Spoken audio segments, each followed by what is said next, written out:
Welcome back to our channel. Good morning, good afternoon, good evening, your time. Thank you for your continued support. Please subscribe to our channel if you haven't. Turn on the bell, you get to know when we upload new video. To our old one, welcome. To the new one on board, thank you for joining us. It is sad. Gumi tells the world boldly that attack has lessened since he started negotiating with Boko Haram, while the Eastern governors are there chasing ESN just for no reason. Who does that? Okay guys, please watch and let me know your thoughts below. Please watch. Sheikh, you seem to approach this with a sense that these bandits are victims. Exactly why? And what are their demands really? What do they really want? Because in spite of your negotiations, attacks continue. Attacks have lessened.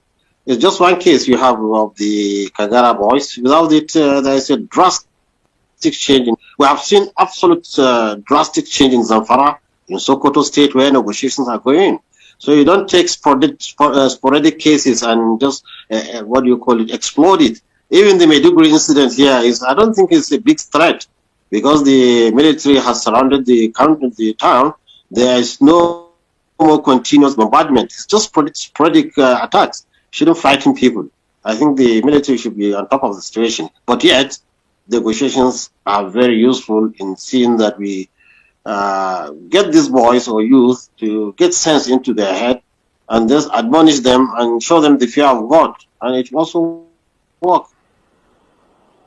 Okay, so in terms of what they want, what exactly did they say to you will make them surrender their weapons? Because no matter how you look at it, they're criminals. You see, you are emphasizing on criminality. I don't know who, even the press are criminals too, because they are putting fire into, they're putting oil into fire. These people are listening to you. You see, you don't address them as criminals if you want them to succumb. Youths are ready to put down their weapons. Now they are hearing you are calling them criminals. How do you want them to cooperate? So you have to show them they are Nigerians and that they should not hurt children and that they should be law-abiding, they should be good. This is the language we want to hear the press to assist us in getting the boys. You see, when we talk with them with a nice wordings, they are ready to put their weapons down. They are ready to listen to us. Well, you see, when the language is about criminality, about kill them, about jail them, then this is what we end up having.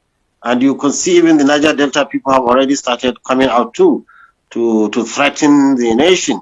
So it's a worldwide, it's a national-wide problem we have with the youth taking weapons because it gives them a false sense of authority and importance. But if you show them, look, you are part of the society, you are part of the nation, please don't injure us. Let's walk out, let's listen to them. What do you really actually want? You will find that you are getting results. But that language of criminality, I think, should be struck out temporarily from the... Sheikh Gumi, let me come back to this question.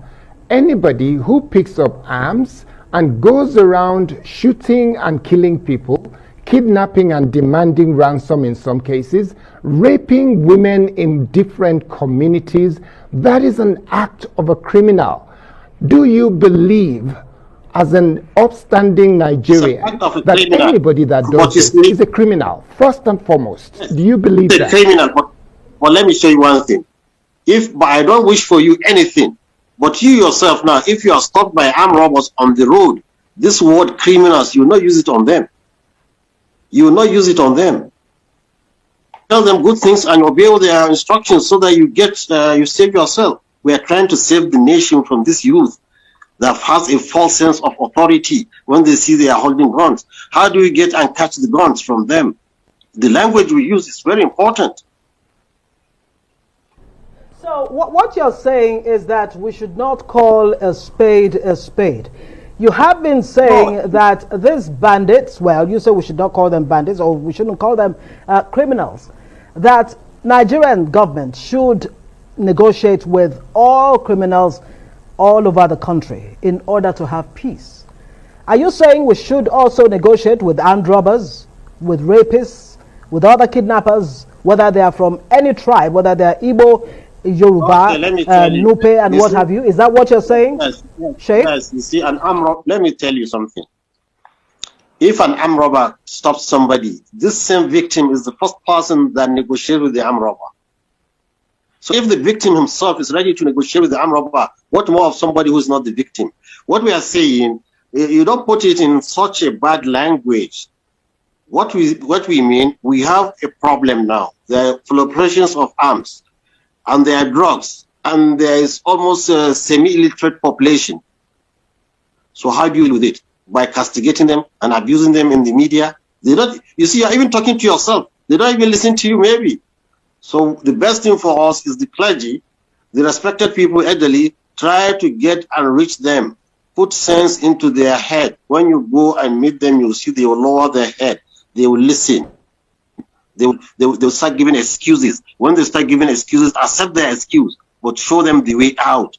We are trying to nurture them out from this criminality into being good citizens. It's not by just castigating them, and because we have, you see, you have the power and instrument of media, and you should use it properly. That we bring people together and not try to spread things that divide people. This youth, I'm telling you, they need somebody to bring them close, to show them what you call it, a kind of soft side.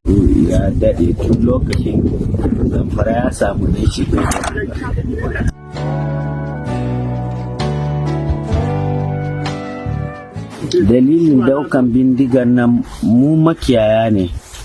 Kasan nan tana da mai, tana da komi, tana da arzikin komi, ba a yi da mu, ba mu da karatu, ba mu san komi, ba mu da tsaro, ba abun da ake muna. Mu ake kashewa, kuma mu ne ake ba da labari, mu muke kashewa.